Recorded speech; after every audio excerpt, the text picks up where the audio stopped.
All right, we're back here with what do we do? We're Prop Talk. That's it for the PMG. Here with Mikey Trudel. Hey, Mike, how's it going? Hey, how's it going? Yeah, back in the saddle here.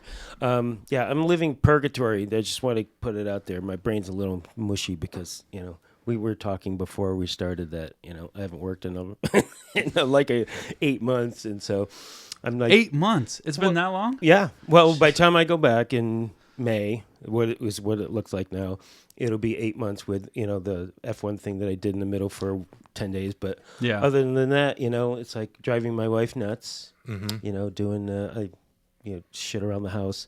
But yeah. So anyway, I'm not as frosty as I could be, but nonetheless, we're here today. We got two great guys in the room: Todd Daniels and Jonathan Buchanan. Right? Buchanan, yeah. Buchanan. I was going to call you Bachman. That's stupid. See, I'm not frosty at all. How are you guys? Doing all right. Doing the same as you. Yeah. Right? Fully employed, unemployed. Yeah.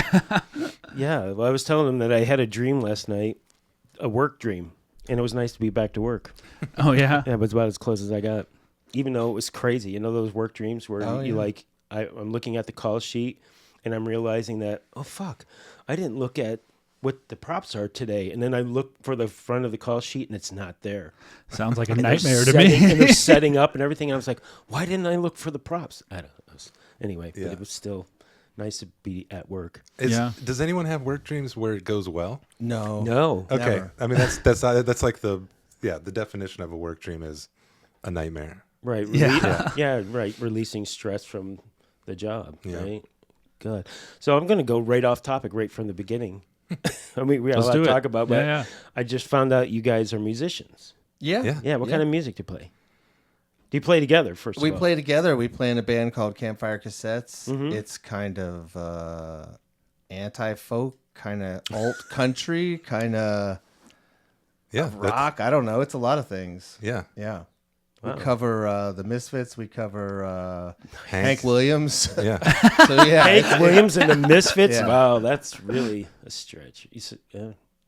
Yeah, it goes all over the place. What do It's we got 4 IATSE members. We got dolly grip, costumes, and 2 prop masters. Nice. Yeah. How long you guys been doing that? Well, funnily, kind of Key and Peele days. Yeah. Back when we Key would and have Peele. a hiatus that was like 6 weeks or something like that in the middle of a season. And Jonathan, when we did the third season. Yeah, it was third season. We had that hiatus, and Jonathan was like, I'm going to take off and go up the coast and play shows up to Seattle and back. But I'll be back before we start the second leg. And I remember being like, do you need a buddy to go do that trip with? Like, I'll do that trip with you. Yeah. So it was kind of funny because we both are just a guy and a guitar, and we'd get to these places and they'd be like, oh, so you're Campfire Cassettes. And he'd be like, no, I'm Campfire Cassettes. And I'd be like, and I'm Todd and Todd, because I played as Todd and Todd. Or, or they'd be like, oh, you're Todd and Todd. Where's Campfire? And like, no, we're both. And they felt like they were duped, like they thought they had bands coming. They just got but really, two it's just singer-songwriters. two singer-songwriters. That cursed a lot and Yeah, in your coffee shop. Yeah. Nice. Do you guys do original stuff too? Yeah. Nice. Mostly. And do you play in town anywhere? Still? We have a lot back in the day. It's been a minute. Last show we did was a wedding last year before. We used to play at Hotel Cafe and Nice. Love that place. other places. Yeah, Dresden Room kind of stuff. Yeah. Potato. Yeah. Oh yeah, that would be a good place to play. Right? We need to get back to it. Yeah. Well, good. Well, I'd love to hear you. I love live music, so. I brought you a record. You did? Yeah. Yeah. Wow. Yeah. Nice. Vinyl? Yeah, of course. Yeah. I love it. We know how to waste money. Come on. Yeah, like we said, none of us have been working in 8 months. I know. It's like, I have no money, but I keep buying vinyl. My wife is like, okay, I'm going to buy shoes. So Oh God. fine. Wow, that's freaking awesome. I love it. Have you guys seen? I'm completely off subject. We're supposed to be talking props, but I'm sorry. We're gonna get there. Did you see the Zeppelin doc? Becoming No. Led Zeppelin. Got to see it. It was good. Fuck. It was awesome. Nice. What channel is it on? Yeah, it's not on a channel. You got to see it in the theater. It'll probably be, yeah. My friend went. Yeah, Yeah. I've heard about that. I do want to see that. Yeah, because it's a lot of live footage. Yeah. And playing whole songs. Yeah. And they shot the very first time that they played together when they were still the Yardbirds, and I don't know, it was amazing that they got this footage, but they were so tight from word go. Nice. It was incredible. Anyway, Nice. I'd like to see it. Yeah. All right, so Yeah. You guys are prop masters, right? oh, that's right. That's what they say. You guys are prop masters, long time prop masters. That's what the call too, sheet says. I was a troubadour, and then I got stuck in Los Angeles and became a prop master. Yeah, I blame this guy. I don't know what I was going to do, but... Yeah, so let's start with the origin stories of you guys. So Todd, where are you from? I grew born in Oxford, Ohio. Went to school at Ohio University. Oddly enough, I went to school for audio production, so a lot of this kind of stuff. Oh, really? But knew I didn't want to live in Ohio because then it'd be like go to Channel 5 and work there. I don't, Yeah. So a mutual friend of ours actually that was in Detroit, he had a feature that was going, and I was like, yeah, I'll do production sound for it. In Ohio? But I did that in Detroit. And that same summer, Jonathan, you were living in Chicago at the time, but he was coming down to Detroit to edit all these rap videos that our mutual friend. So we actually met in a 1,100 square foot apartment that our friend put us up with that had no furniture in it, had no curtains on the walls or on the windows. So I was working all day on the feature. So but then one night came back and he's like, yeah, there's this guy, Jonathan, he's going to be staying there because he's going to be editing these. So he was double dipping as far as like putting us up for this movie and then bringing Jonathan down to edit his hip hop videos. And first time I met Jonathan, his legs were just sticking out of the closet because he was doing all night work. So when he had to stay there, when he was sleeping during the day, since there wasn't any covers on the windows, he'd sleep in the closet because it was the only dark room in the apartment. So that's kind of how we got to know each other. We weren't even working on the same stuff. Right. Yeah, that was like 02. Yeah. Something like that. Yeah. And then you moved here in 03. I moved here early 03. And I moved here end of 03. Yep. We both lived in Burbank. Jim was there, so that was the mutual friend. So then we just started hanging out and then started working together pretty quickly. Both with like no thought to be into props? No, or even didn't in the, even Or know the what film that was. industry, right? Yeah. Not even the film industry. Yeah, we were certainly accidental. I think we're both artists, obviously, and like liked the idea of even getting into it and being a boom operator, sound mixer on tiny productions for the first couple of years, and then Phil moved over. I was like, no, this is the spot that I can I can be an island. Yeah. I can be creative, Right. and it all makes sense. So I gravitated towards that pretty quickly. So did you when you were booming, and you noticed the prop people doing what they're doing? Is that how'd you know about props? It was just because of work. I would work on whatever. I mean, we did some things where we were crafty one day, all on we were picking up whole pigs. Oh, yeah. What crafty is getting whole pigs? It was Chinese New Year. It was a Chinese New Year movie. So yeah, just those things. We would work on music videos, and then after you're done, and you shoot at this expensive house in Malibu, and you screwed up the floors or you screwed up the walls, we would pitch to fix the stuff instead of having to pay somebody else to come in and fix it. So we would be on jobs that you're PAing. On a music video for 4 days, but then we would turn it into 6 or 7 because we would take all the things that we knew we could do to patch up what we destroyed. We stayed at that house for a while. That house on the beach. Yeah. Nice. How was your handyman work? Mine's pretty good. Jim's is terrible. Well, Jim, the thing is, Jim, this is a mutual friend. A lot of times it'd be things like we did a thing in a showroom in Culver City where they had an epoxy resin style floor. Right. And we screwed up the floor. And Jim's like, we can do that. And I was like, dude, I don't know how to do that. What are you and then until you make it. And then we figured it out, and it looked great when we were done. And I was like, I can't believe we pulled that off. But let's stay within the things that we can fix. So anyway, it was doing everything, every job. And I did an art department movie that flipped, and then I kept doing art department, just kind of filtered over it into props. Probably worked on 4 shows in 2005 that all flipped. Really? And just kept being like, oh, okay, I have another extra month before I have to pay my dues and get in, or to join up. But it was like all things art department. Like you would just Yeah. set dress, do whatever was available and stuff. Yeah. Were you on any of those flippers too? Or? The first one I remember, we did South of Nowhere, which was a TV show that they did in Whittier at Fred Nellis Children's Prison. Yeah. And our friend Caro Wait hooked a a minute. bunch Wait of a us. minute. Children's prison, is that a real thing? Yeah, it's a Yeah, juvenile it's prison. a juvenile prison. You have to Wow. go through security to get in, and then the bulk of it is like we played it as a school because it had a school, it had a gymnasium, it had a house, it had a house, the warden's house. and then the prison is way deep, which we did shoot there too. Mostly not, but yeah, Caro brought us in, and she was like, "Jonathan, you'd be good at on-set dressing," and I'm like, "Okay." And then we flipped. We got our days, but I didn't. I was like, I didn't move here to be an on-set dresser. I thought I wanted to direct or something, and I definitely didn't want to do that. So I just didn't join. A bunch of Mike Timmon joined, a couple other people joined, and then in 2006, I was painting a production designer's house or something on a ladder, and you called and was like, "Hey, you want to do Privileged as assistant props?" And I was like, "All right." And we did that. I didn't, And I'm you sure. joined then? Or? No, I just did. I was just his assistant for this tiny movie, and I'm sure I was terrible. I'm sure I didn't, we only lost one 10-speed through the whole Oh thing. yeah, I did lose a whole 10-speed. We did lose a whole bike. I don't know. I've done that. He won't let that go. He keeps bringing that This up. was back in I was like, 2005. How do you lose a I don't whole want to do a bike? podcast if we're going to talk about the 10-speed, but here we are, always talking about it. Didn't have the budget for it. I know. And But, no one knew it was fine. But because of that, someone was like, I got a call, and they were like, "Hey, you do props. There's this feature. They lost the prop master. They start shooting in 4 days. So you have 3 days to prep it. The whole budget's $2,000. And I was like, okay.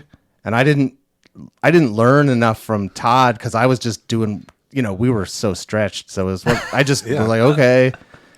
And it was bad. I didn't have the on-set dresser was assistant props as well. I was shopping half the time. I'm sure it, I don't know. Were you prop mastering this? Or Yeah, yeah. Oh, you were. This is just your first. And then yeah, that By rolled fire. into another one a couple months later. So you weren't bad enough to not be brought back as a prop master. No. And then the guy who hired me for the first one got Fox was putting them out. There was these straight to DVD movies, like $1.5 million, couple $1 million, I don't know. Right.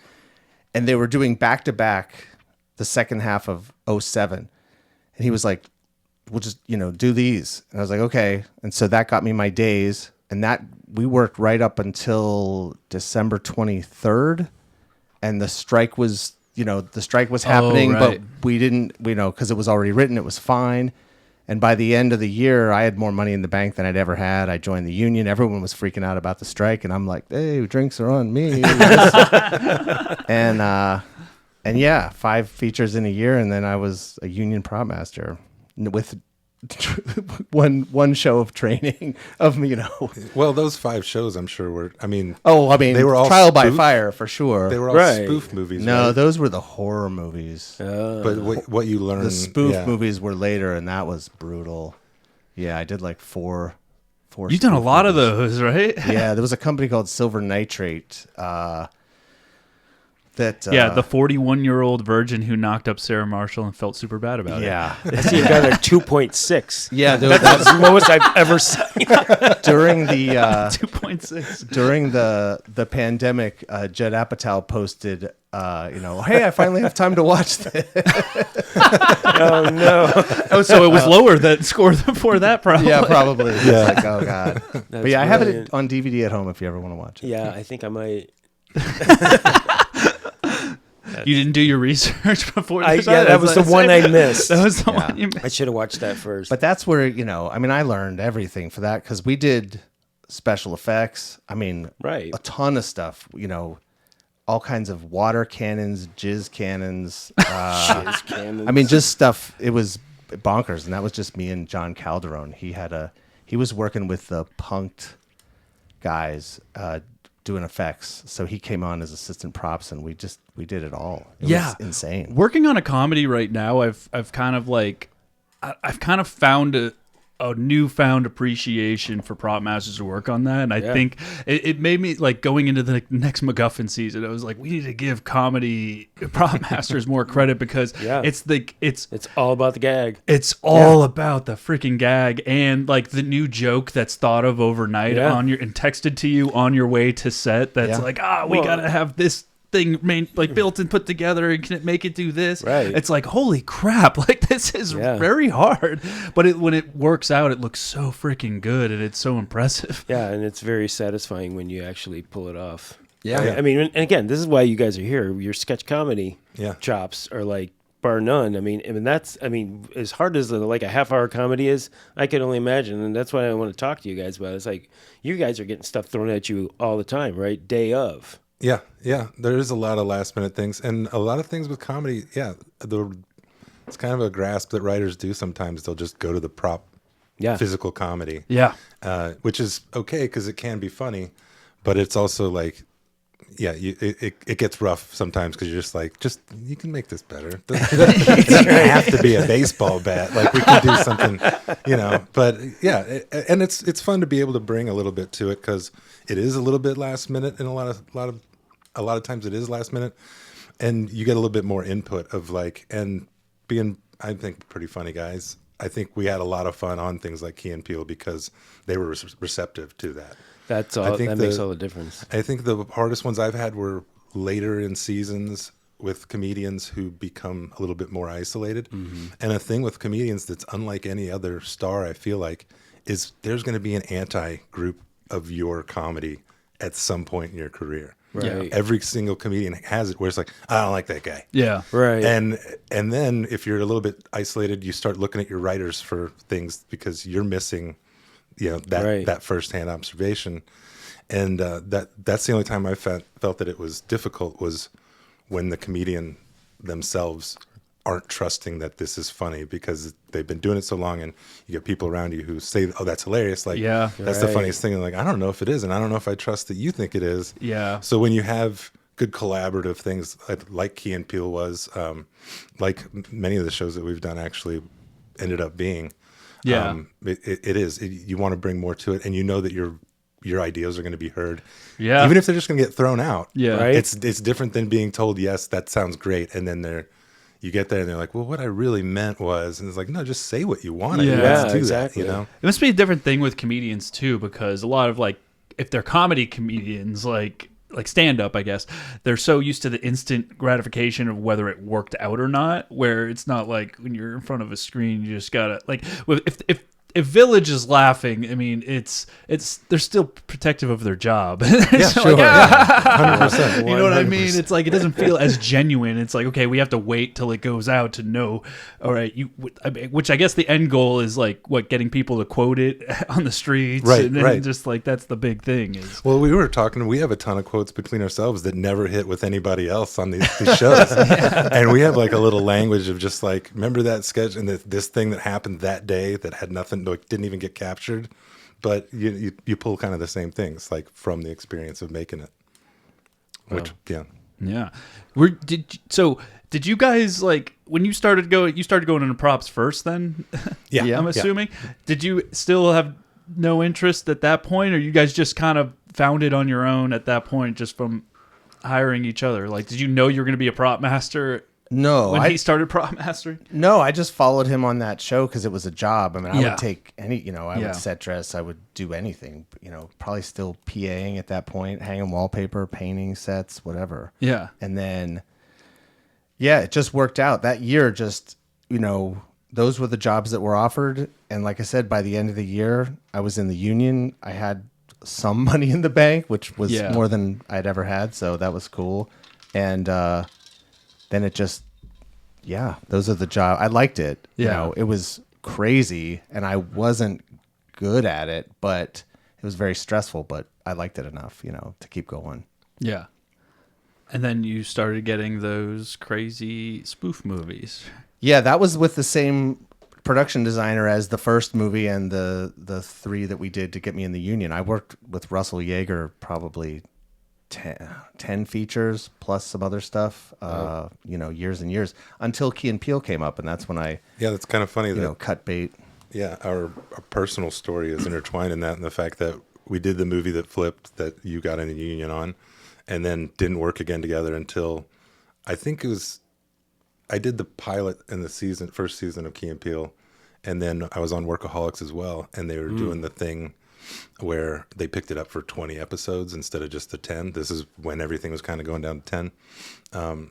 So I couldn't do the second season, but I liked the job, and I knew Jonathan would be good at it. And that kind of pulled him back to Hollywood, I guess, because you were all over the place, too, with shooting those features in different places, too, right? Oh, maybe a little bit. But that was a big move for me because that introduced me to Gary and Keith. And then through that, Linda, through that, my girlfriend, season 2 of Key and Peele, that helped me out a lot. And that was a good resume builder. And then season 3 came around. And I saw him at ISS, and I was like, hey, dude, I want to talk about Key and Peele. He's like, you want it back? I was like, I do, but let's talk. which was great. And then because I loved the guys so much, and I loved the show, and it was such a small crew back then. I was on set a lot, and I loved that energy. That I assisted him for season 3, 4, and 5, and it was awesome. I mean, you're on set with the funniest people, right? And really nice guys. Jordan and Keegan are fucking nice and really nice to be around, and the crew was great. So it was a blast. And then that's where I really learned how to assistant prop master, which then helped me be a better prop master. I was gonna say how is that situation? So you prop mastered the first whole season, and then you came in for the second season and prop mastered the whole second season, and then you came back for the third, but you assisted for. Is that weird? Like when you came on, it's like, okay, I'm not in charge anymore, so I'll just kind of run it. Like, how did you guys run it? Like having both had experience with a season and like as being the head one, I think if it had been a couple years later, it would have been a different story. But at that time, it was kind of perfect. And it was like, no, I want to work with my friend, but also like we both know this show now. I mean, my wife was on that show, like you're saying, like the very much family comes from all of that time as well. It feels like, so it made sense. I feel like to do it together because it was like prop master, but we're both bringing the same energy, and that helped me. Is out it like immensely. a traditional half-hour comedy where you're prepping the show that's coming? And No. It was. I was just on set. He was behind the scenes.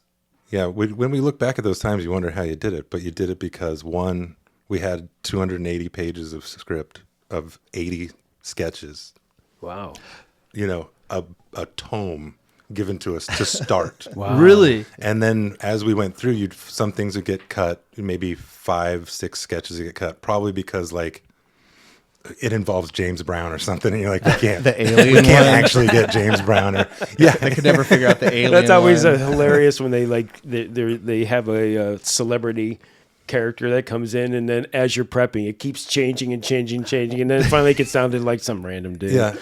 You're like, is this a real person? Like, yeah, we couldn't get any real people, so we just made the person, Right, this exactly. character up. Yeah. So is that how most sketch comedy works? Like they don't give episodes scripts period. They literally just give you a stack of sketches, and they're like, we're gonna do these in some order. For the most part, yeah. And then you kind of back it into where you can do it. I mean, they were surgical on Key and Peele, and Black Lady Sketch Show got to that point as the seasons go on, when you realize that you can even go back to the writer's room, sit there and say, okay, this is a half-day sketch, or this idea, this bit is too big. This is a whole day sketch. I see. And they got really surgical in Key and Peele, where they would know we need to take a page out of this so that we can shoot this in the morning.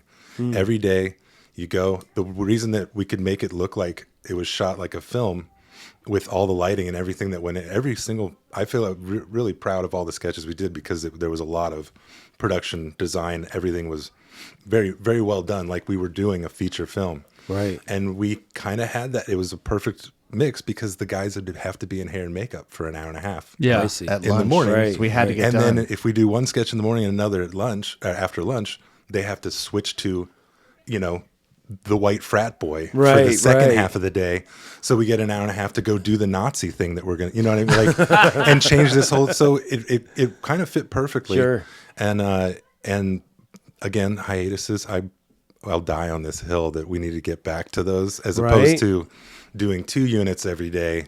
Let's go to something where we do something right for the entire day. And then, you know, so we would have, we were saying this before the show, like on a Key and Peele and Black Lady Sketch Show, we'd do 2 blocks and you'd figure out how many sketches you're going to do in the first block, where you're going to be for that time. And then you'd have 4 weeks, 6 weeks off in the middle of it to do it again. Yeah. For the next time around. And when you have all the sketches there, you read through them, you know, you immediately start cherry picking. Like, oh, that's the one that we need the 350-pound watermelon in. Right. That's the one Yeah. that this is the Pull out one all that the we're hard gonna, stuff. This is the one that we're going to need to recreate. Frog and a Toad's, you know. And how do you budget for that? You kind of don't. Yeah, I mean, Do you really like have a general budget for the whole season? Yeah. And then I would break it down into what I had per sketch. And then every once in a while, one comes across where it's like TV news desk, and you're like, sweet, 600 more bucks me. goes back into the hole, so I can Right. put that, you know, into another sketch. But you know, as things come up, if it's a difficult or interesting thing that needs to happen, if the entire sketch is based on this prop, then I'll have a conversation with the producers and the creatives and be like, we want to make this happen. We need a little Sure. bit more money just to, Right. because this one thing is Yeah. the entire sketch. So let's put a little bit of And they're Money pretty into it. always receptive to that, right? I mean, much more so. Yeah. yeah, because I mean, if the gag is Yeah, that's what the sketch is based on. Yeah. You know, that's the nice thing is, yeah, it's like this is the thing we're going to put in close up. right, Yeah. I mean, Weird City was kind of a little bit of almost a sketch show because it was, what's the word? Like American Horror Story, where every season's an anthology. Yeah, Oh, yeah. right, Anthology. Every yeah, yeah. episode was in a different world, but thing. it was a different thing. And yeah, in Weird City, we did a whole thing about an emoji baby because this girl has a relationship with her phone. And at the end of it, so my IMDb picture is actually me holding this puppet emoji baby that's just kind of gross. right. Oh, that's that- what that is. that- I was wondering what that And, was. well, and cabbage. you'll never see it because the show was supposed to be for YouTube Red. Remember when YouTube was Yeah. going to ask people to pay for it, and then Oh, right. so they paid for the show, and then as soon as it was done, they decided they weren't going to go to Red, but they owned the show and they didn't sell it to anybody. They just buried it in YouTube. You can find it. Oh, wow. But it's really, but it was a really it was another head writer from Key and Peele. Charlie Sanders was the showrunner on that, and Jordan was an executive producer from afar for it. So, and that was kind of early on with him, you know, breaking out before he did Get out. Get Out. Yeah. Yeah. Are you in some weird kitchen in this photo too? There's like stacks of cups. In Oh, that's old Alex McGee. That's Alex in Wonderland and Mike McGee. He collects those cups. Yeah. People send him cups. He- They do What Yeah. the hell? to mix up rubber and Oh, Oh, I see. God. resin Yeah. and shit. yeah, So he just- when you're doing a show like Key and Peele or Black Ladies, is that all on stage? Yes. Do you guys go out at all? we go out all the time. Really? A lot of backlot Yeah. at Universal. We did, yeah. EC stages. EC, is that what it's called? DC. DC stages. Yeah, I remember that place. Is DC Stages still there? I mean, the building might be held. The building's held up by all the flats that are in there still. I know, right? Yeah, they used to have like a whole courtroom and stuff in there, and Yeah. the Well, whole, yeah. Oh, yeah, with Riverfront. Oh, right. We did Riverfront. Oh, yeah, Riverfront. yeah. We went down. We were outside in Hollywood. We watched that sketch last night. We went to that nice recording studio, Sunset Studio. I don't know what it was Golden called. Sunset. All yeah. the all the for down the for the funk. Yeah. For the funk one. all the standing sets that are downtown that all the porns are shot in, pretty much. I don't think we did Entertainium No. for that show. I'm surprised I've we been didn't, there. to be I'm honest. surprised too. But yeah, there was any place with a standing jail or Right. courthouse or living room, some weird places. But yeah, we just neighborhoods too. But did you also have stage space too? I don't remember having stage space. Wow. I think the only time they did it was for the wraparounds, like when we'd have the studio audience that I was in see. there, in between certain sketches. And that was at a theater. Yeah. Yeah. Yeah, they must have built something, no? Maybe not. I mean, I don't remember. I guess not. And do you work Yeah. out of a 40-footer? 44 or a trailer, or you guys in No. we were in a 10-ton? we were in a 5-ton? 5-ton. Yeah. Yeah. Wow. So, like, again, because it's, sketch comedy, is your kit different than you would have for, like, a normal film? I mean, are there things that, like, gags that come up a lot that you have stuff for? That's a good question. I bet we both have a sex toys bin. Oh, of course. I got That 2 of smells them. terrible. That I think we smells all awful. do. Yeah. Well, yeah, that's It true. does smell. God. What did you do with them? Yeah. Well, I mean, and you keep them in your trailer, and it's 120 degrees, and they all melt Yeah, together. right. And stuff, They're all- and- it's- with their fragrances and Yeah. I get maybe that's everywhere, but I can't. It was funny because we were joking about there was an insert shot into a wallet, and we were talking about all the things that we still have from insert shots and wallets because you just keep Right. like I still have that Froyo card. Like Yeah. never gonna get rid of that because it's never. It never gets mentioned by name, so I know that I can use this forever, and Yeah. it's clear. Those kind of things. But I think it would be comparable to other people's kits. Back then, I just had what I had. Right. It wasn't like, yeah. Were you guys working out of a 5-ton because you didn't have trailers back then? Yeah. I still don't. Oh, you don't have a trailer? No. No way. I've looked into it like maybe pre-pandemic, and it was like just kind of waiting in line, waiting for that one guy, and then I've looked since, and you always end up talking to some old timer that he thinks the stuff in the box is worth anything to you, and it's Right. like, dude, I have all of this. Well, I that's don't the problem want now. your shit. Getting an empty And shell. how am I gonna? Yeah. Yeah. So I'm just Right. like, I don't know. For now, It's a buyer's market right now. Yeah. Definitely is. That's good. Maybe I'll get into it. But then again, yeah. When's my next job after this? Yeah, Who knows? right. Yeah, no. I mean, Let's that's start with the job. that's the bigger problem. It's funny. We say this from this side of the table, and it's like, hey, Jonathan, you worked in a while? How about a trailer? You want to buy a trailer? No, that's I know that's what I'm thinking. I'm From like, all of "Oh, us sitting here, like my trailer's been sitting at the same spot for a while. You know? Yeah. Yeah. I'm very thankful. Mine's on a show right now, but I don't know if there will be a spot for it at ISS when it goes God, back, yeah. which makes me sad for it to Really? go back. Send it out to Lancaster. Oh, God. thank God they have the Chatsworth location now. So Oh, that's true, they've too. been putting a lot of trailers over there, which has been helpful. Yes, that's where I am. No, yeah, I get it. So that makes sense. Then, when did you get your trailer? Then When my wife and I found a house, and you're like, I'm spending all this money anyway. Might as well put well, it into. it was one of those things we're budgeting, thinking about it. It's like if we get a 2-car garage, it's on like a main drag that I can fill up a 5-ton on. Then maybe we still stick with that, just doing my kit out of a garage, which was okay. I had got to the point where I had everything on wheels and like literally could just roll it on and strap it in. But yeah, moved into a 900 square foot house, so it was like, we need a trailer because I Yeah. can't put this in anything. Right. We No. don't have any Yeah, cover and for it. Is it thinking about like a sketch comedy show where I mean, you're doing multiple completely different world of sets each day. You would think like you would want a 48-footer worth of kit for that because you're gonna get the most utilization of it, right? You would in this day and age, Yeah. because of squishing everything together and trying to shoot that much more and not giving the hiatuses. And like, Yeah, not giving any time. We literally knew exactly what we were doing for the 3 weeks that we'd shoot, and then we go down for a week, do another 2 weeks. They'd or have 3 it weeks. all scheduled out. We would know exactly where we're going to be every day and have approvals on all that stuff. And then it was just the dance of bring the medieval shit in. All right, Yeah. get Right. rid of the stuff Yeah, that was just for the Jaws. Like getting everything off the truck so you could bring Sure. Civil War on. You got to get space off. Yeah. So it's just a dance with Transpo every day. Like ideally maybe we do one run a week. It's like, no, we're running every day because there's no room for Right. all this stuff. Yeah. Some of these sketches, Yeah. SWAT guys, you just like, you're drowning in shit. So it's like, it's got to go. And Yeah. did you have a storage space like on the lot somewhere where you would? There was no lot. no. Right. No. So what did you do with all this stuff after the sketch was over? We just gave it to Transpo and they took it away. We had the best. So you didn't hold on to anything for reshoots or No. anything like that. No, if it was purchased, we would do a lot of that. I loved the callbacks that we were able to put into a Right. lot of things over the years. Was telling Jonathan, I don't know how he doesn't remember the story because it's such a great crowning achievement.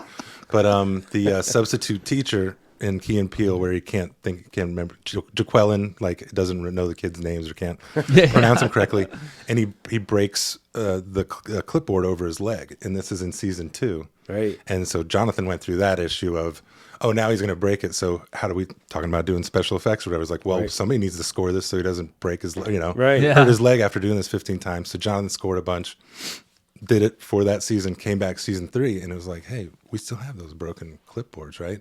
Let's just tape it back together and do this sketch again. And people clock that on Reddit. They're like, Right. he broke his clipboard in the last time he did this, and now it's taped back together. Yeah, And it's yeah. like, Nice. sweet, good job, Yeah. us. Like, beautiful. Those things were the most fun, I think, when you'd find like take a coffee mug that's from this other sketch that somebody's going to clock, Right. because it was all about that coffee mug. And sometimes it's being cheap because you just don't have the money to redo it. But it's also It's the world. It's a you know? callback. It's funny, but it's Yeah. also a little easier for you too. But something that's like Yeah. the simplicity of it just makes it. I mean, Yeah. obviously, fans love it. If you're seeing it on Reddit and stuff like that, it's a huge thing. Yeah, yeah. And little things like that. Like, nobody's going to create a new clipboard. We're not going to change how that is. So let's see what we can affect. Yeah. Yeah. And what about crew? Like, you have is your crew different on a show like that? No, it was just the two of us, unless we had a lot of Just the two of unless you? we had a lot of BG. We brought Jeff Lombardi in, Yeah. at least a little bit. We brought Lombardi in to do a lot of things that we had Guillaume on to do armor. He would do armor. He would armor. Guillaume would armor for you guys. Yeah. That's where And, Jeff and him met. Yeah, so we called him Jurassic Jeff because he loved Jurassic Park, and like that's why he got into the industry. Lombardi, hope you're listening. Love you. And We've been trying to get him on this show for years. yeah, well, now he's on the other coast. So, Yeah. but he came to me, and I thought it was very sweet. He's like, "Hey, do you mind if I talk to Guillaume about maybe working with him because he's going to do the next Jurassic Park movie that's coming out." Nice. I was like, "Absolutely, dude, go for it." And he worked with Guillaume for 5 years on all the big shows that Guillaume was doing, globetrotting. Nice. So that was great. It was, again, one of those things like a family. I wouldn't have done that on a different show where I needed, I don't want to lose this guy. The things that you do because you're under stress, because maybe you can't finish this job unless you have this help that these people provide. And it wasn't really ever like that. I think that's why it was a good experience, and how we have a good experience, working together. You did a lot of Workaholics too, and you mentioned a little bit earlier. Yeah. Right? So how was that show, and how that differ from and not a sketch comedy, but straight up like kind of a slap, kind of crazy comedy? It seemed. Again, it's kind of failing upward for thinking about. I assisted for the first season, and I loved the prop master that I worked with, that I was on that show with. He wasn't asked back for the second, and I had just gotten in using the old, tear sheet carbon that you fill out how many hours you have. Oh my for each God, show I that did you the do. same thing, man. And I had probably had 2,500 hours with this guy. And then I had to turn around and be like, hey, they don't want you to come back, but they're going to hire me to be the prop master. I just want to let you know I did not have, and I didn't. Like, I didn't think that they were going to offer me the job. I didn't become a prop master that year because I did that because I was prepping shows for other prop masters. And I'm like, I'm doing all the prop mastering until we get on the day. Right. And then I'm running sets. So wait, why am I doing this if I could so let me at least get the card. So when the opportunity presents itself. But, it was kind of a perfect fit for me because those dudes that first season were still living in the house that we were shooting it. Like, they would put them up in hotels when we were at the house, but the weeks that we had hiatus or whatever, the dudes still had their bed. Those were their They would bedrooms. go back and sleep in the house. So, and then the things But that you they're guys had asking to me do. you guys had to destroy the house though, right? Like, As we went through, yeah. I mean, I only did the first 3 seasons, so I don't know how I made it through 7 seasons. Goons lived there. Right, they had like Later a caretaker on, like who would their buddy, he would live there, and you'd go there. He worked on the show, and you'd show up in the morning, knock on the door. Goons, got to get up. We're here. Yeah. He'd wake up, and then he would be a PA or a something. Yeah. It's And crazy. that was funny because like that's when I realized for a show that has a lot of pot smoking and stuff that I can't just leave bowls at the house. because Then I found out later that they were, and I was like, dude, guys, like you could have been getting stoned on accident because this is a live set. Right. Yeah. But sometimes you take things a little bit too far. Yeah. And you live in that set. But I guess going to like a good perfect storm for me to walk into is like I'm literally there and they're like, all right, so this guy's going to show up and he's going to have a PlayStation under his arm and a potato cannon and blah, blah, blah. And I'm like, that's up my alley. I know how to make a potato cannon. This is one of the things I learned in college. So this is perfect. Like it's not on my resume, but... And those, and it was a good thing to play with. I sent a PA out. I was like, hey, I know Aquanet doesn't burn like it used to, because that's the best. That was the best ammunition for a potato cannon. Yeah, I mean, we used to dent those huge trash containers with our potato cannons. Yeah. And I sent a PA out, and he came back with a bunch of Axe body spray, and I was like, how do you know this is the most flammable? He's like, dude, I was just doing it in the middle of the aisle. Like, just go. So a little bit of help like that. I don't know why he would have been picking that up for me. Then it wasn't me shopping that, or I don't know. Even maybe it was just me being a little bit like, let's see if this kid will just light stuff on. I don't know. Those things. He's like head of animation at like Fox now. Though. Right. Like, Did you actually shoot a potato cannon on the set? Those things are like lethal. yeah, we did, but we just did watered up socks that we painted, we painted brown, and then. But you fired him. Yeah. It's like you almost need an armorer for that. When I was special effects guy. When I was a kid, Sorry. When I was a kid, we blasted a potato cannon on my uncle's lot of land, and it blew out the window on the excavator that was parking on the side. I got into a lot of trouble for it. That's all right. I laughed so hard that I blew out the balls. mic because I'm just thinking about a guy with like his black powder card, and it's like, you got your Aquanet card, man? Like, you know how to use those combustibles? Like, you know what's going to burn the most, right, in this situation, in this PVC thing that we've glued. It's just like a grill lighter that goes into it, right? Did you ever make them out of tennis balls with tennis ball cans? That's sweet. And they would be flaming tennis balls with fire. Ooh. Yeah. Oh man! For all those at home that aren't prop master, this is what prop master conversations go like in our meetings. Honestly, I was like, this is where I'm supposed to be. Obviously, like, this is the position I was made for. I finally figured it out because, making a potato cannon.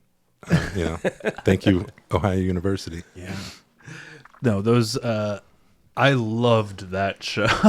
Like just watching it, the shenanigans that you bring. Propping must have been awesome. Just like, they're having a sleep out in the office tonight and doing a bunch of mushrooms. So. Yeah, that was a lot of fun. And those things were written. The Ethernet net that's made of Ethernet cables, like all those things were written that way. And we'd get in there and knock it out. That was the first season one. I remember being on set for the overnight and doing the acid and everything.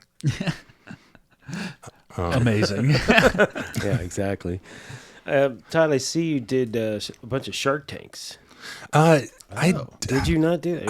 I've tried to take it off of IMDb. IMDb bullshit. Yeah, it's one of those. I did the fun part of it. I did the first 2 seasons. I would go in and just do the warm-up stuff so that they could do their pitches to producers before they went in and did it to the Sharks. Right. So that they could hone it and make it better and make it more palatable, which you have to do. You know, you realize like you're not just going to let somebody walk in there, roll the cameras and see what's going to happen because we don't know what's going to happen. But that was fun. But I think it's because I was on it so early on that whoever was rolling it over was just like, I think Todd. Who's Todd? Yeah, I think he's still Let's give it to Todd. Yeah.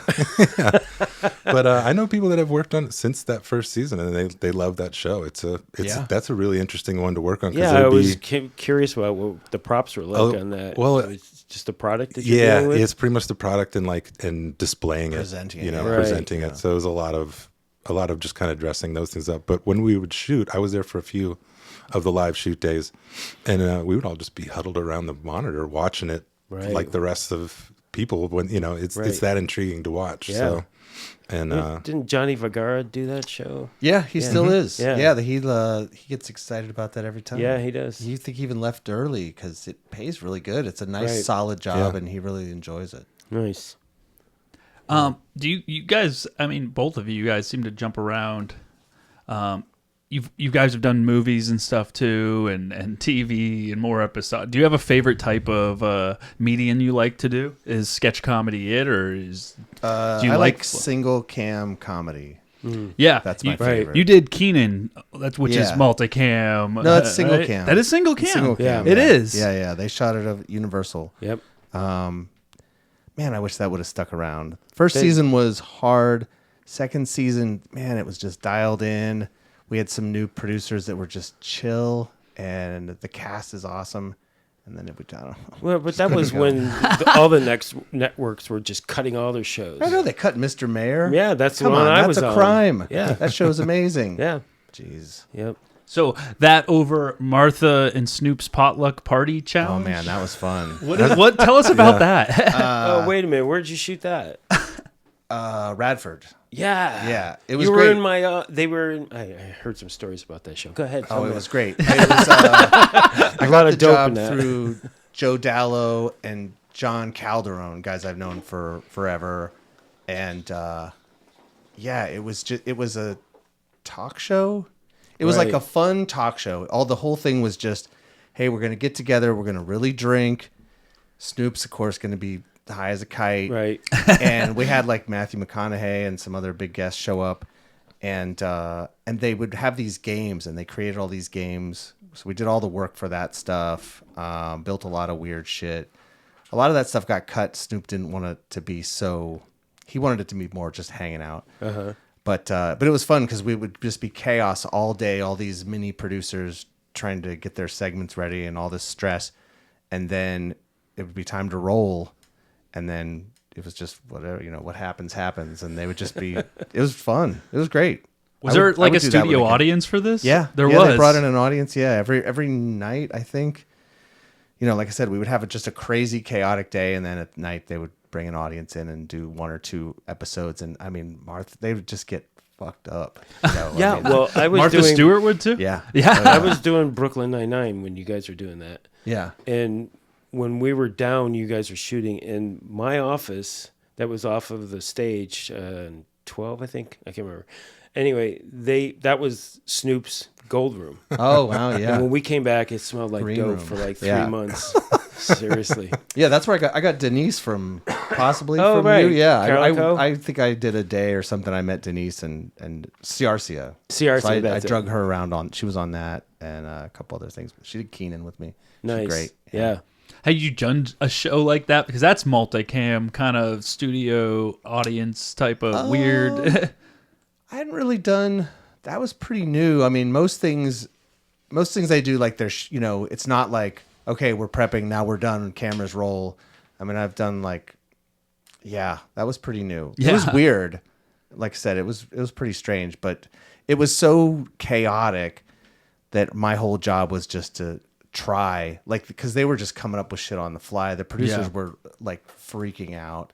There were all these junior execs and they were just losing their minds. So we just trying to like get them what they wanted with the little time and money we had. And So was that a lot of like getting texts the morning of? Type it was, of yeah, thing? it was chaos. But they were also they were happy with, they were just thrilled that like we were doing our best. It was crazy. Yeah. It was a lot of stress for them, but for me it was cool. I wonder if Snoop got that idea. I had set dressed on Dog After Dark, Oh yeah. and that was at the Crest Club in Hollywood, right next to. What year was that?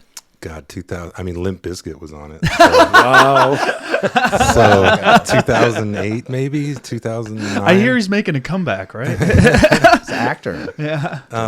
But it was at the Crest Club. They literally, it's serving alcohol, 3 stories, let the kids in, and in the back, let's start shooting. And Snoop, hey everybody, welcome to the Crest Club. Oh, look at this, my friends Limp Bizkit are over here. Let's sit down with them. And it was like scripted, non-scripted, Right. but chaotic in the fact that we would literally lose our earpieces and stuff like that and be in the crowd to get between what we needed to do. But there's no drinks.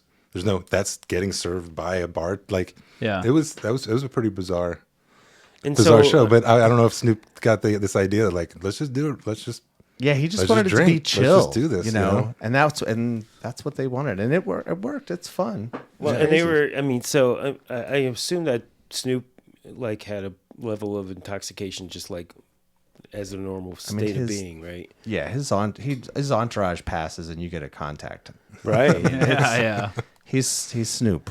And so when they're partying on camera, does does his performance change at all? I mean, does he? I don't think so. No. I think he's just this. I mean, Yeah. Okay. yeah. I mean, I know people. Yeah, I won't talk about that. But yeah, I know. Yeah. I know people that I could point out like, here, that's when he's high. You could see it in his eye. But not Snoop's the same all the time. I've worked with other people. I just don't. that- I mean, when I smoked a lot of dope, man, the more I smoked, the stupider I got. I mean, a lot of people aren't that way. No, a lot of people aren't that. I mean, how many actors have you seen that like just gets blasted in their trailer and comes out and just performs? And Right. It's like, Or like how a Bill the hell do Maher, do you that? know? I mean, Yeah. it's crazy. You Yeah. ever listen to his podcast, Bill Maher? I haven't. I've I seen watch him his in show. clips. But Yeah, but they Yeah. basically smoke dope. Yeah, yeah. And they talk, and by the end, they don't remember what they're talking about. They're completely off the rails. I don't know if this is a crazy question, but I've had this, especially in the last few projects, come up a lot where the actor has asked if they could smoke real weed on God, camera. I've Have had- you guys had That's that? a yeah, hard no. yeah. a lot. I of had times, Kenny unfortunately. Loggins. They were like, Kenny Loggins wants a scotch. And I'm like, Oh, my God. okay, go to That's two. always the first thing. And then they go to two, and I'm like, what are you actually asking? Because I think he's playing Kenny Loggins, so you're saying Kenny Loggins wants a fake glass of scotch, no problem. And they're like, no, that's not what we mean. And you're like, hold on. And I Right. just have to go to a producer and like, I can't, your call, I can't do it. If Right. if you want to That's- send one of your minions in to hand him a thing of scotch, again, I didn't touch it. You didn't come from my collection. That's good luck. becomingly my response too, because I worked on a show it was over a year ago or whatever, where they come on radio and they're like, the actress, she's wondering if she can get the special joint.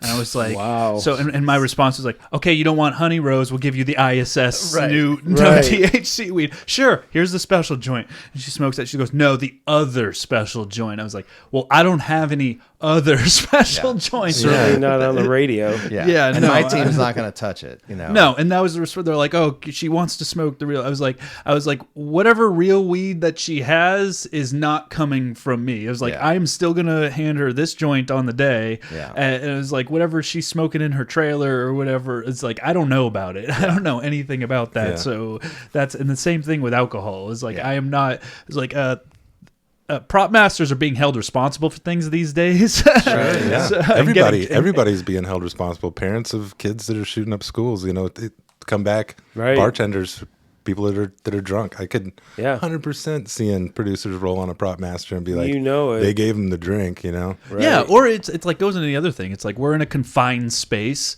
and it's like you're smoking real. You're not just like getting yourself high. You're getting the camera person high. You're getting all the people Right. high around you. You know, It's what I better mean? than those That's just- Monarch, those fake cigarettes, those with the butterfly ones. Oh, Yeah. the ecstasy cigarettes. Oh, those right? are the ecstasy. Those are cigarettes. like the crew's like, what is that? You're like, it's the worst garbage you've ever. It smelled is. in but your it's not life. addictive. Yeah, it's no, but everybody's got a massive headache by the end of the night, and that's Yeah. what I say. I was like, okay, the stuff that ISS has is becoming like so much better because Yeah. at least people can manage it like throughout the night. Right.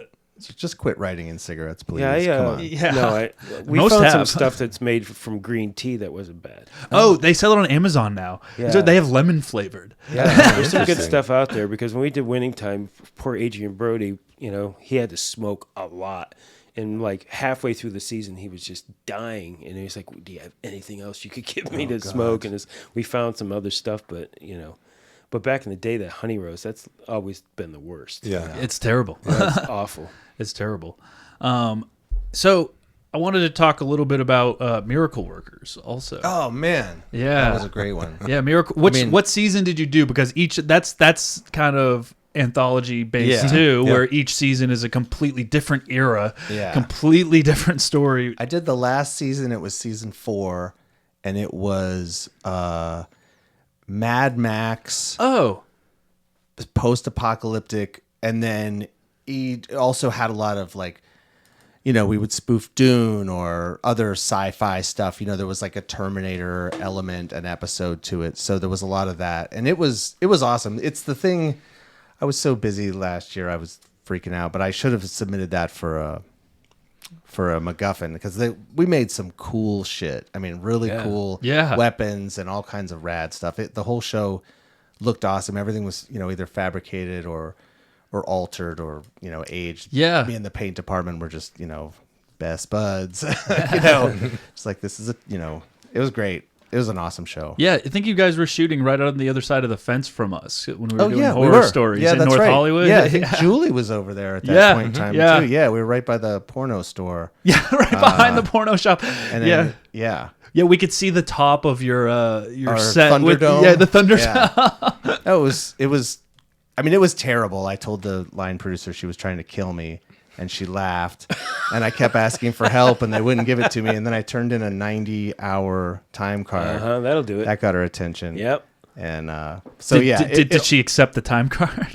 I don't know about that. I think I ended up putting in. I think we just kind of agreed. I put in 70 hours a week on the time card, and that kind of made me happy enough. And sure. And did she give you more labor?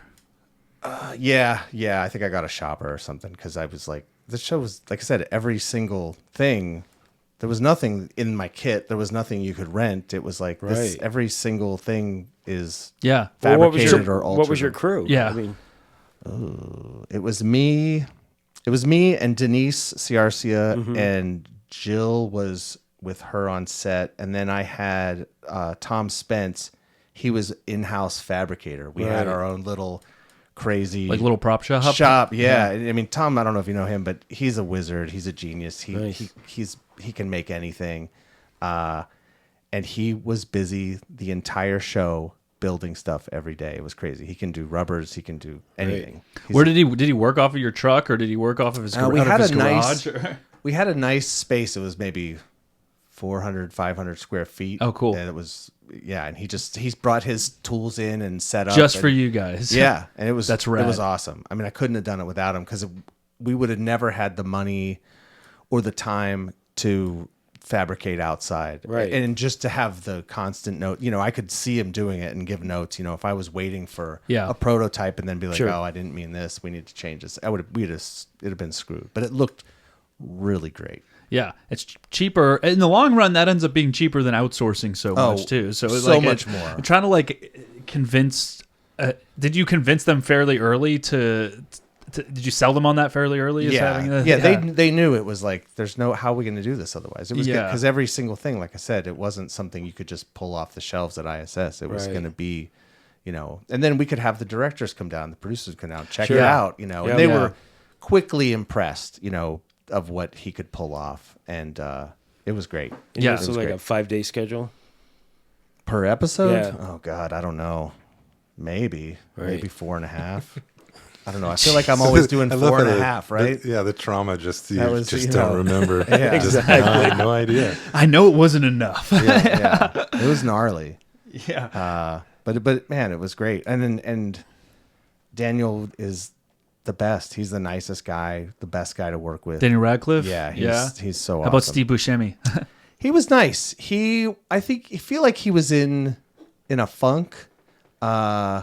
I got to talk to him more when he directed an episode, and that was kind of cool. But yeah, the little, I don't know. It seemed like he was going through something maybe, but it was not. It was great. Obviously, hero, amazing. Yeah, legend. One of my favorites. In Barton Fink, of course. Plus all those other things. He's so good. But yeah, it was good. It was great.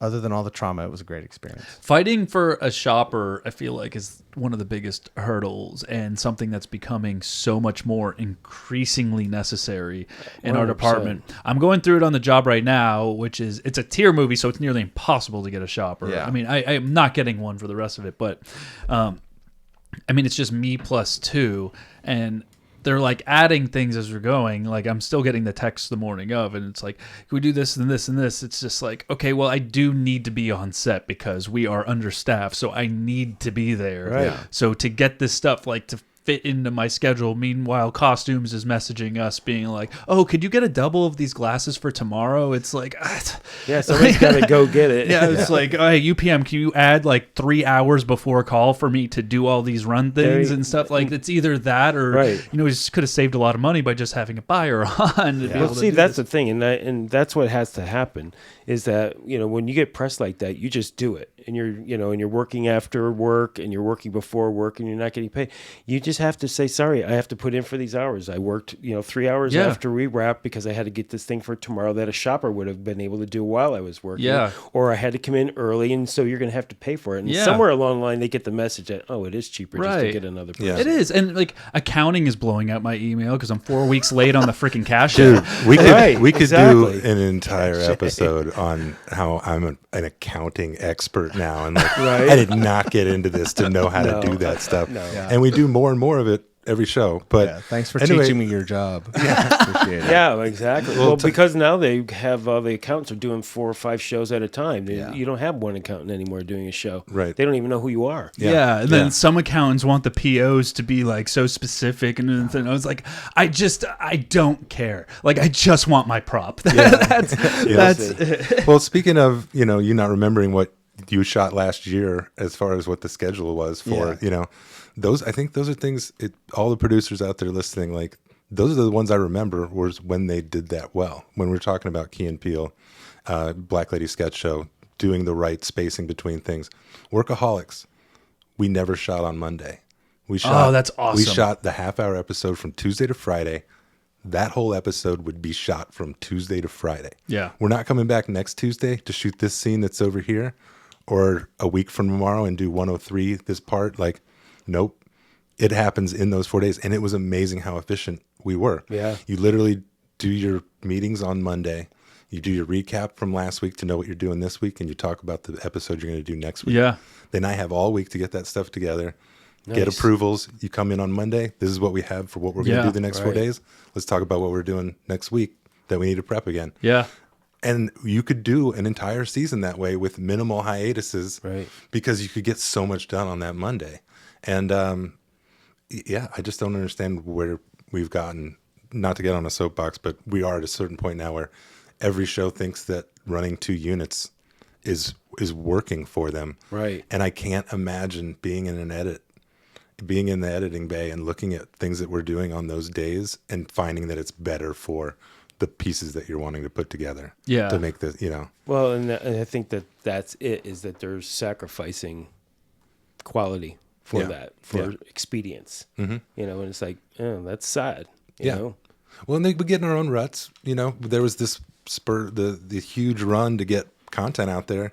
Right. And that whole tried and true thing. Remember those things called pilots? Yeah. Yeah. When we could look at something and see if maybe we should make an entire season about this instead of doing, well, let's do a 6 episode, let's do an 8 episode, put all the money into the first 2 episodes to get them hooked and hope that they stick around for the streaming part of it. Right. And don't look at the other side. Yeah. What you could actually accomplish from just honing it and doing it right. Last year, a couple of my assistants went over to do Man Inside, I think it was. Oh, right. Yep. And I talked to Justine, and I was like, how's it going? She's like, oh, we just did the 1 episode, and now we're waiting 3 weeks because they're. And I was like, wait, you mean you did a pilot and they're figuring out how the show should go from here? That's awesome. Good job. That means they're actually creating, Right. looking at the characters, Yeah. bringing the writers, all the stuff that we've been taking for granted over the last few years. And people are like, well, why isn't this could have been written more cleverly, or Right, all yeah. those things. Yeah. It's like there literally are only 4 writers in there, and this is what they're working. Like, you give them time, you give them the space, Right. They'll come back with some very awesome stuff that we can weave in. Mm-hmm. And yeah, I think they just want to hit it and get Well- as much in the can as they can. Yeah, and there's a lot, and there's a resurgence now of doing more episodes. Because we used to do 22 episodes. You do the 13, you get the back 9 or whatever, and now, like with my show, St. Denis, we did 13 episodes, and then we did 5 more, so we had 18. This year we're coming back. We're starting with 18, and we're Awesome. going to do the back and get 4 more if we, with a little hiatus. And Get it's like- 22. and it that'd be makes more awesome. sense, because it's like, it's brutal to do a 10 episode show. Did you or do an 8 Did you do episode. 5 day weeks per Yes, episode for yes, that show? Yeah. Yeah, it was like clockwork too. And those guys were great. I mean, we never waited on scripts. Scripts came and they didn't change. And, we, because these guys are pros. They've been doing it forever. Yeah, that's huge. So 22 weeks sounds great. 22 right? episodes, man. Yeah. I'm looking forward to it, Yeah. especially after being down for so long. I want to ask you about working with Larry David. Oh, that's that's more of a him question. You did I that. did a Yeah. couple days here and there. He's the one that. He's great. I mean, he's a pretty laid back guy. That show was a lot like The League. Jeff Schaefer was the showrunner on that. So scripts are literally single spaced. There's quotations every once in a while, and you're like, that's a line they need to get out in this scene to move the story forward. The rest is we're going to figure out what that is. And it was a challenge, but it was also pretty fun. It just felt much more organic of like, you get the characters in the room, and the characters will be the characters. I see. We're not saying what those characters are going to say. Those So characters it's- know how they're going to react I see. to those kind of things. So that was an interesting one to work on. I thought it was funny being in production meetings with him because he'd be making all these weird faces and like look like he wasn't engaged at all. And it's like, why does he come if he's talking like a couple of people who've been on it for multiple seasons, and they were like, oh no, he loves being in them. Like he just doesn't have much to like. He Right. has his 2 cents to offer. But no, I mean like doing weird things with his eyes and stuff, and I'd find myself just watching him. Right. Like, is he falling asleep or is he bored It's or just ADD, right? 100%? He's Yeah. just like trying to keep things moving, and Right. yeah, I mean probably because we are talking about something for too long Right. that doesn't need as much attention, that we're getting into. But yeah, that was an interesting. So you one to did work one on. season of that? Yeah, I just did season 10. That was right before the pandemic. You're one of 12 prop masters that have a MacGuffin award. I'm gonna say that for Black Lady sketch show, right? Yeah. No, Yeah? it was great. That was very crowning achievement. Felt very good. It's just kind of like being here and sitting in these chairs, knowing who's been in these chairs before. Yeah. It was very cool. I'm on the committee for the awards this year, Oh, nice. so we're working towards that kind of stuff, getting those things out to people, to all the unions, get them to start sending things in. Does having the award just motivate you in being in that committee? And You would think, but no, I really do like the legitimacy of doing online. Like that's kind of more my thing in the committee, is dealing with the online balloting and figuring out how we're going to run the different ballots that we have, and uploading all that stuff so that everybody has the materials to look at, which you should talk about that, like the importance of the submissions and the materials that prop masters do. submissions are coming up, and my wife is a set decorator, so maybe she's a little bit on jaded in this, not jaded, but she can vote in other things, and she loves that we have materials. She like not just to be able to watch the show or see what which is what screeners are for, Right. but to have the backup materials and show what you went through. She's like, if we had this on other awards, like there'd be I would love it so much more, because then I would feel better about what I'm voting for, Yeah. knowing what they're Right. going through. And we're in the industry, so we know what's behind the scenes, and we all want to know how that got made. Yeah. How'd you make that sausage? Like that's and I think that's what the submission materials and everything gives us. And Yeah. it levels the playing field, but also shows the scope of everything that everybody's doing. So you would have not known you were going to submit when you were making the show, right? And then you realize, I need submission materials to submit. Yeah. Right. Correct. So then what did you, because as a prop master, I don't know what materials. Oh, I went have. to, Like, I went I don't to- know. And I don't catalog the stuff. That was part of the problem when I didn't submit for. Well, I'm that- starting to take a lot of pictures That on was set now. that a lot Exactly. of prop people said that last year. Like now Right. they're like, oh, now I know what I need to do moving forward to like put these things together. I literally reached out to my production designers, and I was like, Yeah. send me what you sent to the awards, Oh, right. and then I'll pick through that and see what's prop related. Yeah. Right. And then I did a lot of that. Yeah, just going back through my pictures and like seeing what I had that I could tell a story about very quickly.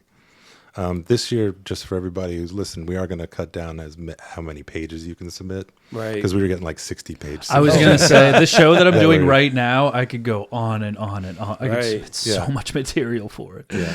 It's like giving a quick That's a summary. lot to wade through. It's Yeah. a lot. Yeah. We handmade so much stuff. It was crazy. Yeah. And that's a tough one, but it's also, we're in the age of, TLDR. So Yeah. you got to make it short and sweet so that people pick up what you, in a short amount of time. Well, it'll almost make it better too, because it's like, okay, you're gonna give your best and most prideful stuff first in the quickest description, which is what people really want. They want the quick summary and be like, okay, what's gonna help me push my decision in your favor? you know? Right. So I think it's good. But what did you submit with American Born Chinese, and what do you like? How do you think that helped? It Is was, that, I submitted like what. or sorry, Black Lady Sketch Show. Oh, Black Lady Yeah. Sketch Show. I just kept it simple. I did a few of like the bigger scenes, screen grabs basically Yeah. from the show. Pointed out the callbacks that we did a lot of. We would try and bring in a lot of callbacks and like make this world that is our world. Not sure what else I said in that one because I feel like it's you can explain so much in so little. Yeah. In the Right. morning we did the Jesus sketch, and then in the Yeah. afternoon we did our space sci-fi sketch, like those kind of Yeah. things. So it's very easy to convey how hard a day-to-day life is on a show like that. And I think that's what I went for, was like, every day we're doing a million different things, and we're living in a different world. Yeah. Every between meals even. Yeah. Yeah, and this year I think it's going to be in a different venue. The award show. So Have they picked it yet? No. No. Well, I wasn't in the last meeting. yeah, I Right. think we picked it. I think we're announcing it soon. No, Or okay. by the time this come out, we would have already announced it. Yeah, Rob. I think we'll So you know could by just then. say it right now. Yeah. Because it'll be air. That's when right, it by airs. time Why it don't you comes just out. tell us? I'm going to say the wrong. I know it was And then between you're two, gonna and I'm cut going to it say out. the You wrong. could always edit it. Yeah. Always cut it out. Give us a scoop. Yeah, Yeah. we'll do it. I do want to talk about one more show. It's the one that you were working on, right? Or just finished, right? Jonathan, Shrinking. Oh, by Yeah, the way, shrinking. Boom. yeah. By the way, I don't know what Tears After I Do is. I literally I'm not a What set you're set dresser. dressing on Tears I- After I Do? Yeah, I have to contact That's IMDb crazy. and ask them what the fuck. I'm on Shrinking season 3 right now. We started shooting in January, and I did season 2 last year. And it's the greatest. It's the best show I've ever worked on. The literal best. This is single camera episodic, right? It's your happy place. That's what you say you like. It's like comedy-ish, dramedy. It's somewhere in between there. It's a lot of heavy stuff, but light for a lot of the time. Yeah. So, and it's great. It's like I said, the greatest crew. The producers are just awesome. That's they great. give me I'm what I glad to hear need. that. I have the labor I need. I have the money I need. It's not, logistically it's hard because we have there's a lot of moving parts, and we have to bring in a lot of food stylists and a lot of things like that. But for the most part, it's just an everyday show. So it's nice. Yeah. It's a great spot to be in. I'm really happy and really pleased that I got it. And Yeah. With Apple shows, I hear a lot of like the biggest complaint I hear from prop masters is the amount of clearance that goes into a lot of Apple shows. I will say, Clearance and I was very nervous when I had my first meeting with them. They did a meeting beginning of season 2, and they were like, "Oh, we worked with all you people. You were so great. You guys know the drill." And then the meeting over. And What? I'm like, oh, I don't know any of the drill. I know Universal's policies. I know other people, but I don't know a lot your of the policies. use as intended has been my best friend. Yeah. And at first, they painted it like it was going to be really difficult. I was taking pictures of logos and giving them measurements, and I did all this stuff. And then when I showed them, they really relaxed and were like, "Oh no," and then pretty much, use as intended. Oh, okay. When in Right. doubt, you can ask us. But Don't it's make a been beauty it's shot been out of simple. It really easy. And by halfway through the second season, I mean, I hardly talked to them ever. Really? It was just like I knew what they were looking for, and for the most part, they're not worried about They it. had to have lightened up then, because like 5 years ago, I heard from like prop masters going on, be like, "Oh yeah, I had to submit the shape of like a plate I was using." Well, this I was is like, what? our show is a I'm dealing with Warner Brothers clearance. Oh, So I think it is a Warner Brothers show on Apple. yeah. Right, So which makes a difference. in theory, I'm beholding to Warner Brothers. Oh yeah, Right. that's much better. Yeah. So yeah. You guys, I don't know if you've done an episode on that, but product placement and clearances would be an interesting one. Right. I don't know who one person you could talk to. Would it be an about interesting? It sounds like it might be a boring one, right? Well, I I'd be interested because there's an interesting ebb and flow of it because we've seen Sure. with what HBO figured out that they could do if they just had enough lawyers. You know, we used to not be able to touch the NFL. You used not to be able to put anything NFL. And they did a whole show on it and had a guy in the NFL kill somebody. And they're like, are you worried about this? They're like, what are we doing that hasn't happened in the NFL? You're like, you're right. NFL players have killed people. Like, we are not going out of our lane to tell this story because this happened in real life. Yeah. And that was a bold way to go about it. And I like that they even went on the other side and were like, we want real products. We're sick of seeing these other things in Right. here. We want it to feel more real. So let's get into that uses intended and things like that, and like let them use all those things well, as long as they're definitely using have loosened the reins on that because even on St. Dennis, it's like they were like, "Well, you use whatever you want, whatever products you want." Like, really? I thought I had to clear all this stuff. No, I mean, we did a whole episode about a Nutrageous bar. I'm like, don't you want to go into them and ask them for money or something? Because it was literally a whole show about Nutrageous. Yeah. Right. Okay, and they're like, "No, just do it." And I'm like, "Okay." The uses intended has been amazing, especially I've been like making so much better contacts with like a lot of like the reps and the vendors and stuff like that. I also hate fake labels too. Like, Right. Of course. Yeah, the worst. But it's starting to be funny, like who is okay with what stuff. So like we're doing a stoner movie right now, like complete stoner movie, and so I was like, okay, well, like let's get some like Frito-Lays, Doritos, like it's total stoner Sure. food. Of Right. course, it's all munchies and stuff. And I reach out to that rep and was like, oh yeah, like they're making a special meals with like Doritos and stuff. And I'm like, oh, they're not okay with weed.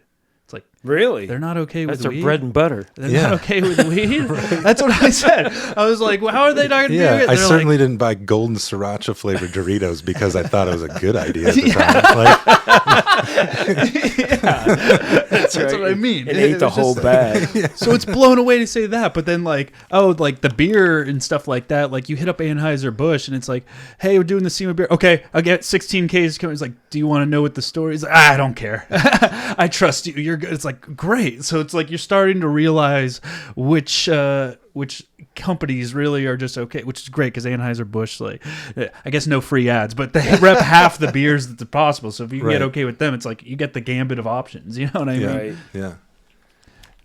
But yeah, I don't know. The use intended has been really awesome. Not having to clear, it's too crazy. For sure. So, how about Harrison Ford? I mean, Yeah. everybody wants to know about Harrison Ford. Really? He's great. I think he's got like he's a little edgy, you know, Sure. but he's nice. He's easy to talk to. He hasn't been problematic for us at all.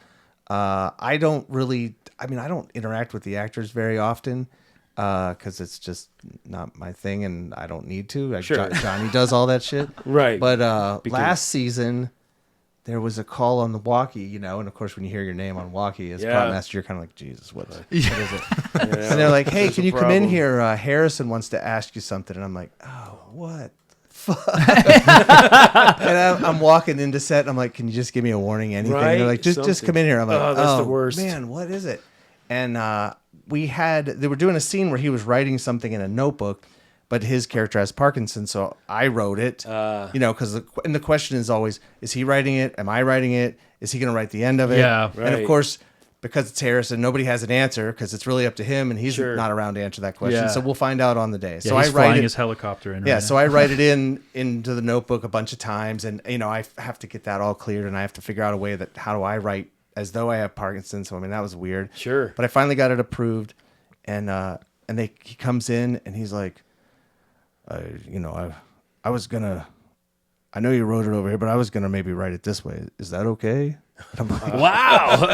yeah, dude, that's great. I mean, it could have been anything. What am I gonna say? Yeah, man, exactly. I used to have sheets with you on it. I had a little act, like You are the ultimate for a Gen Xer. Fuck. Yeah, exactly. Yeah, it was weird. That's but fun. he's great. He's really great. The whole cast is great. I Yeah, mean, there's I some know. really nice folks on there. Yeah, Jason Segel's awesome. Oh, dude, he's a sweetheart. Yeah. From the second you meet him, Yep. kind, Yeah. gentle. Yep. Good guy for sure. Yeah. And funny. Yeah. It's shrink. Do you know? I'm sure you don't know. Is shrinking approved for more seasons, or it's kind of go as That's a good question. see how it goes. I think Bill. I think they said in a podcast recently that they have Easter eggs in there, and they could go longer. But I don't know Absolutely. if it'll happen or not. It was Whether or originally not- written as a three seasons, but I think they're open to extending it. And I know the audience it did really well season 2. Absolutely. So hopefully, How many episodes did you shoot? we did 12. They did 10 first nice. season, 12 last season, 12 this season. Nice. So it's a nice gig. It's like 78 shooting days. Yeah. Plus hiatuses. It's good. Nice. Yeah, go back to that scheduling thing. Yeah, that's interesting that you have all that there. Yeah. And you shoot a lot of that in Pasadena, right? Yeah, Pasadena, Altadena, and How did stages. How did the fire affect you guys? It was bad. It was we lost Jessica Williams' exterior of Right. her whole, that house gone. The pickleball court's gone. The exterior of Jason and Krista Miller and Ted McGinley, their houses are 2 houses together. They're still there, but the fire was all around there. Sure. It was like a block away. So we keep pushing the exterior scenes down the line till we can get in there. Right. I don't know when we're going to get in. Maybe, we're probably going to do a bunch of scenes from all the episodes in May or something. Right. I see. Yeah. Yeah. But yeah, it's Tragic. weird. Really weird. Yeah. Oh. Are you allowed to talk about what you have coming up at all? What do I have coming on? I was going to say, what's that? That's right. You got a job we don't know about. The Wonder Man. Oh yeah, I mean it'll finally come out. It was yeah. a while ago, right? We finished it in March of last year, and I believe they announced that it'll come out in December. Oh, this year. really? Yeah. You excited for that? Is that going to be a big show? I'm excited for the difference that it is from other Marvel shows, to Right. be honest. I'm wondering if they're going to stick with the tone that they decided to go for, which is very gritty. Of course, there's still no homeless people in Los Angeles in a Marvel show. Yeah. So there's, little X's. But no, I love the idea of having them in this real world where they're going out for auditions. And, Sir Ben Kingsley and Yaya were great. I think it's an interesting duo. What I don't know is how the fans are going to react to it, depending, because they're kind of all over the place right now, Yeah. feeling like distrustful of what new Marvel, things- period. Yeah, exactly. What else is coming down the line and whatnot. So I'm more worried about that. Again, kind of like the comedians. At some point, people start hating on things that are big like Marvel. You're going to have people that are coming out of the woodwork just to be against that thing that a lot of people like. Right. So. And was that a lot different than a lot of the things that you've worked on before? Oddly, no. Yeah? I mean, in a way, we still, we did not a lot of fabrication, but some fabrication Right. and things like that. But it was a pretty straightforward, story. Yeah. And deals with Hollywood. It's the whole thing that we finally figured out how to do, which is shooting a show within a show. Yeah. And everybody loves to put a show within a show now, but we've gotten to the point now where we have it just looks a lot better. We can make it look a lot better with the things that we have at our, now that things are cheaper and whatever, we can actually put 3 cameras in there and, do those things and not shoot around. There's a commercial out right now that they did an amazing job of making it feel like you're on a set, but there are 2 people. And that's it. It's like a person at Video Village talking to somebody who's in the scene, but somehow they made it, and you just don't even notice that there's no crew there at all. Huh. And it's like, how did you figure out how to do Yeah. a show within a show without having anybody? I mean, we know these are 150, Right. We used to A lot of people. Yeah, we used to joke about it when we were doing these hot episodes on Workaholics. We'd be in Santa Clarita going and like just going through this neighborhood, and it was like a snail Yeah. because it was literally so hot. It would just be a watermark from where we all 100 people are like moving around the neighborhood, just pouring water on themselves. But That's hilarious.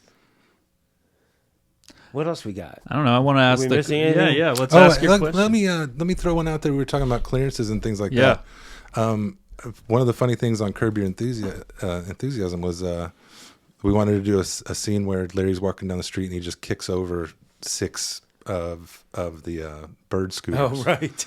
And it was funny because we're in there like, everybody, all the people who want to save the money are like, well, I mean, we're shooting in Santa Monica, like they'll just be everywhere. And I was like, no, like and it was one of those things that after the meeting I went to the producer and I was like, hey, we want a paper trail. We want to be able to show Bird that we rented these 6 scooters. Yeah. Right. And we paid for them, so then we can use them. Like that's kind of where Sure. it comes from. Like as long as Yeah. you paid for the Nutrageous bar that you used Right. 50 times, you're not getting any placement. There's no tit for tat. Like Yeah. you bought it, Right. You can use it as it's intended, Right. And it was so in the next meeting, they were like, yeah, no, we already figured that, and the producer was like, no, we're gonna take a couple P cards so that we can rent Sure. a bunch of them, Yeah. and then put it, and then they're like, oh, that's a great idea to the producer, which of course, and Yeah. but it saved my ass, so I don't need the applaud. Yeah. But it's an interesting thing for prop masters out there listening to this to think about is sometimes you want that paper trail to show Sure. that you paid for it. Right. Yeah. And then when clearance comes around and things like that, it's like, no, I didn't get that for free. I didn't use it in any other way. And here's the receipt of us Right. renting 6 bird scooters. Best story of that is our onset, key onset. I guess he might have been a second. No, he was. Anyway, I'm not going to say his name. So, but he rented a bird, and a week later, I was getting the receipts from everybody, no. and I went and I saw him, and he opened it up, and it was like drop off scooter. Oh, and no. And he hit the button. We rented the scooter for 10 days. And Whoa. And it went 0.3 miles, and it was like $3,500. Oh my lord. $3,500. So he looks at me. He's like, "What do I do?" I was like, "Buddy, you need to reach out to Bird and tell him that you need to take that thing." He's like, "What do you want me to tell him?" I was like, "Tell him you're taking a bunch of blind kids to the beach." And he was like, I don't care what you tell him. Wow. And he's like, "Well, I won't lie." I was like, "I'm not telling you a lie. Like literally just tell him that you accidentally didn't hang this thing up." Yeah. And he waffled back and forth, but I immediately went to set because I was like, I gotta, in case this pops up, Yeah. and anybody sees it. So I went to the producer, and as soon as I walked in, the first AD was like, "Todd, why are you in here? What do you got? Any questions about something that you might have spent $3,500 on last week?" Holy shit. And I was like, "Dude, let me talk to the producer first before you call me from." Literally, the guy reached out to Bird, and it was an automated response. It was like, "We understand that this is impossible. We'll take it off. Don't worry about it." It had to have happened before. Yeah. So they just canceled that. Thank charge. Christ. But, We understand this is impossible. but then I said to the producer after, I was like, "See that." This is a paper trail. Like we got a good paper trail for Bird right now. Yeah. If they're worried about any of this stuff. Yeah, totally. So interesting. I want to give you guys a question that Chris usually asks to each of you is there still a project type movie, film, or episodic that you still like? It's a big, huge goal of you to at least work on, Right. Or somebody. or director someone, yeah. that you haven't worked with, or Man, do you have any idea? No, I don't. I mean, trying to think what I would really super care about. Like genre or anything. I mean, something weird, like a time loop, something weird with time. Yeah. I like movies like Time Crimes, or just there's a lot of weird time loop movies I like. Something you could jump around ages a little bit. Just kind of have fun with that repetition. Like Groundhog's Day, where you're sort of doing the same thing, but there's alterations or Right. Different versions. That would be fun and weird. Something strange would be cool. There's nobody I really want to work. A lot of the people who has stuff I like, I would actually working with them might be just Ruin freaky. it. Yeah, just freaky or disappointing. I don't know. I'd like to just keep working with, honestly, Randall Winston, director of Shrinking. Can I just keep working with Randall forever? Yeah. Right. I mean, Yeah. can I just do that? You found somewhere you're happy. Yeah. I mean, this is a good spot. Yeah. So I would piggyback on that and just like working on something that I like. Yeah. You know? I kind of mentioned it in the acceptance speech for Black Lady Sketch Show, but sketch comedy is so like, isn't it fun? Yeah. When you sit there and look at it and you're like, this is hilarious, and then you go and you do it, and then you get it out of the edit, and you're like, how did we miss on that? Yeah. There's one Key and Peele, my favorite of all time. And it's called The Continental, and it's this guy that gets into a hotel, and Jordan just is so enamored by the continental breakfast that he gets. Yeah.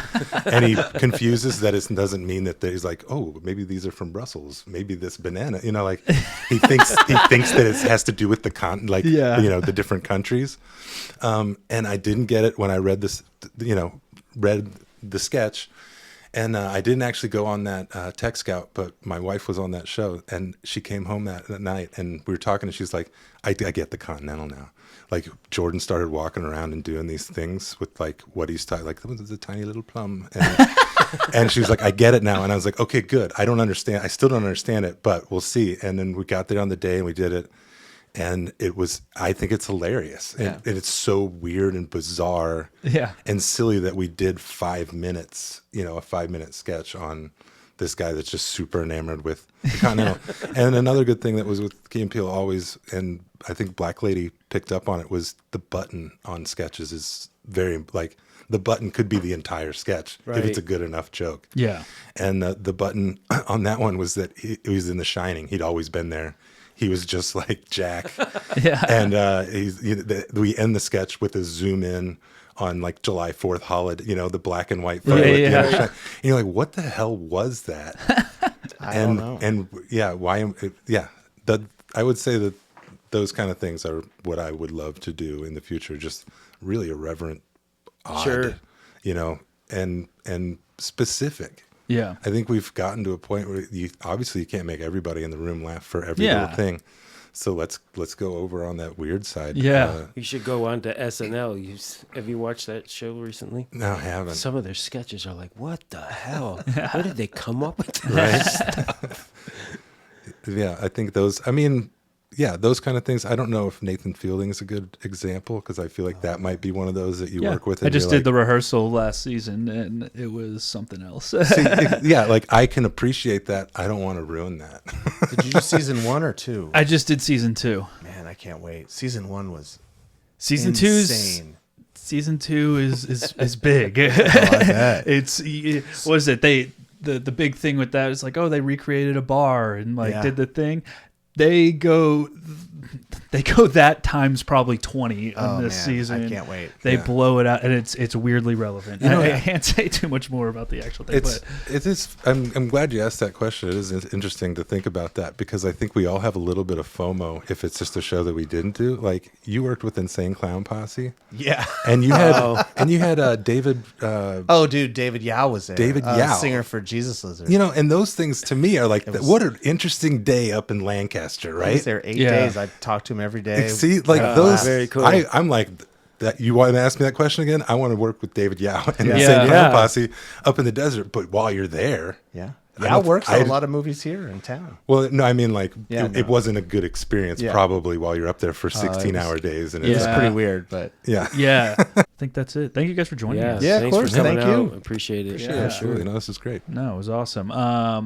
We have a magazine out now, guys. If you're not subscribed, make sure you should subscribe to the magazine. It's pretty cool. You can go to propertymastersguild.org/propculture, and you can get on the subscription list. We should have a new issue. Actually, when is this coming out? We should have a new issue coming out this month by the time this comes out, or out. I don't know which one. But yeah, so go over there and check that out. Thank you to everybody for tuning in to another episode of Prop Talk, the official podcast of the Property Masters Guild, brought to you by real, retired, and working prop masters. If this is your first time listening, please make sure to comment, like, subscribe wherever you're hearing it. If you want to know more information on the Property Masters Guild, or have any questions for us here at Prop Talk, or any suggestions of people you'd like to see on the show, or a show that you want us to cover, or a subject matter, You can go over to propertymastersguild.org and message us there, or message us on Instagram @_the PMG. We're also on all other socials. So go ahead and do that. Yeah, until next time. All right. Take care, people. Get a job.